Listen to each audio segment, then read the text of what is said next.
Step into Value Zone. Value Zone. Hypermart. Button Cheru.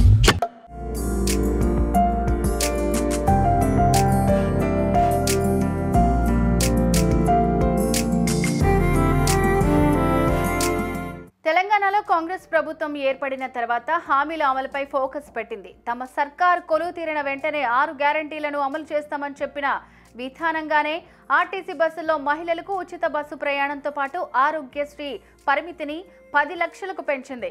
ఇక 6 గ్యారంటీల్లో అతి ముఖ్యమైన హామీ పెన్షన్ పెంపు. మరి ఈ పెన్షన్ హామీని కాంగ్రెస్ ప్రభుత్వం ఎప్పటి నుంచి అమలు చేయబోతోంది?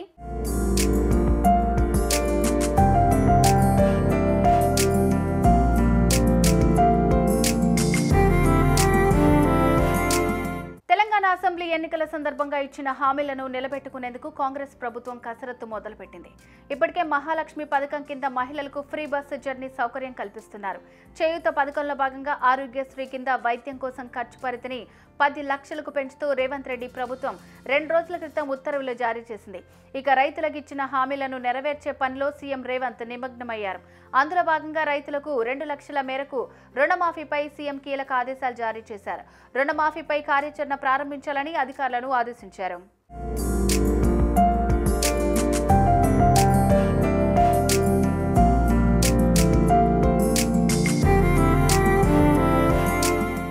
గ్యారంటీల్లో భాగంగా చేయూత స్కీమ్ కింద పింఛన్లు 4000కు పెంచుతామని ఎన్నికల సమయంలో కాంగ్రెస్ పార్టీ హామీ ఇచ్చింది.